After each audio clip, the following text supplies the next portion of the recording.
எகிப்து நாட்டிற்கு சொந்தமான விமானம் கடத்தப்பட்டது தொடர்பாக நமது செய்தியாளர் தேவா தரும் கூடுதல் தகவல்களை இப்போது பார்க்கலாம்.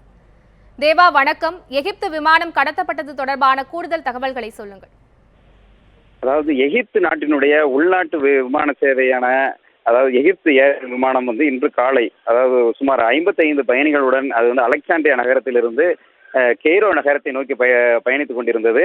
அந்த விமானமானது சுமார் சர்வதேச நேரப்படி ஒரு 7:15 மணி அளவில் அருகில் உள்ள சைப்ரஸ் தீவில் தரையிறக்கப்பட்டுள்ளதாகவும் அந்த விமானம் ஆயுதம் தாங்கிய ஒரு நபரால் கடத்தப்பட்டதாகவும் அந்த சைப்ரஸ் நாட்டினுடைய செய்தி நிறுவனம் தகவலை வெளியிட்டது.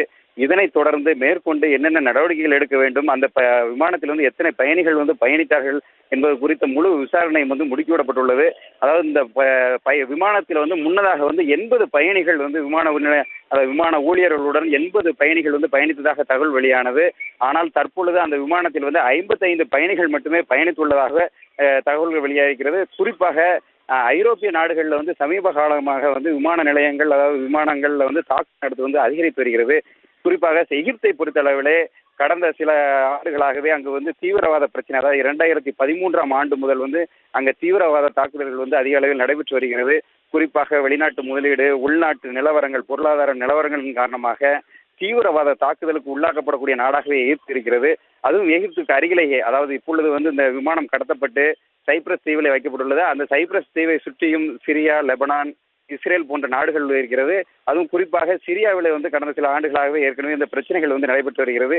இந்த நிலையில இந்த விமான கடத்தல் என்பது முக்கியத்துவம் வாய்ந்ததாக கருதப்படுகிறது. ஏனென்றால் இந்த பெல்ஜியம் விமான நிலையத்தில் கடந்த ஒரு வாரத்திற்கு முன்னதாக தான் தாக்குதல் நடத்தப்பட்டு அதில் ஏராளமான உயிரிழந்தனர்.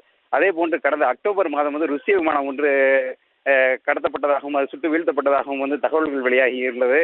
தொடர்ந்து பல்வேறு விமானங்கள் கடத்தப்படுவதாக கடந்த சில ஆண்டுகளில் வெளிவந்த தகவல் அனைத்துமே தீவிரவாத பிரச்சனைகளை முன்னிறுத்தியும் தீவிரவாதிகளால் சில கோரிக்கைகளை முன்வைத்து கடத்தப்படக்கூடிய விமான கடத்தல்களாகவே இருந்து கொண்டிருக்கிறது.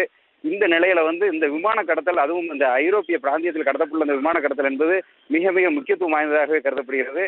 அதுவும் இந்த விமான கடத்தலை தொடர்ந்து சர்வதேச அளவில் விமான நிலையங்களும் விமான நிறுவனங்களும் உஷார்படுத்தப்பட்டுள்ளதாக தகவல்கள் வெளியாகிருக்கிறது. தேவா, உங்களுடைய தகவல்களுக்கு நன்றி.